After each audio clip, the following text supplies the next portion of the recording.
નમસ્કાર દર્શક મિત્રો, મિસ્ટર ગુજરાત ન્યૂઝમાં આપનું સ્વાગત છે। ઉપલેટાના ભાયાવદર પોલીસ સ્ટેશન વિસ્તારમાં 2 માસ પહેલા ભાયાવદર જામવાડી ચેકડેમમાંથી મળેલ અજાણ્યા પુરુષની લાશનો ભેદ ઉકેલતી ખૂનના આરોપીને પકડતી ભાયાવદર પોલીસ મરણ જનાર દિત્યા ઉર્ફે દિનેશે આરોપી ધારજીની ઘરવાળીનો હાથ પકડી ઓરડીમાં ઢસડીને લઈ ગયેલ, જેનો ખાર રાખી આરોપીએ એકસમ કરી મરણ જનાર દિત્યા ઉર્ફે દિનેશને ગળે ટૂંપો આપી લાશને ખેતરની બાજુમાં આવેલ જામવાડી ચેકડેમમાં આત્મહત્યામાં ખપાવવા માટે લાશને નાખી દીધેલ।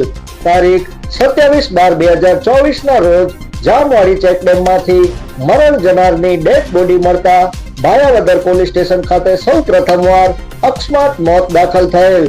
ત્યારબાદ અકસ્માત મોત બાબતે ઊંડાણપૂર્વક તપાસ કરતા અકસ્માત એ ખૂનનો બનાવ હોવાનું જણાતા ખૂનનો ગુનો દાખલ કરી ગુનાનો ભેદ ઉકેલી આરોપીને ધોરણસર અટક કરવામાં આવેલ।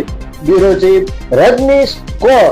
જોતા રહો મિસ્ટર ગુજરાત ન્યૂઝ, સત્યતાની સાથે સ્પષ્ટ વાત।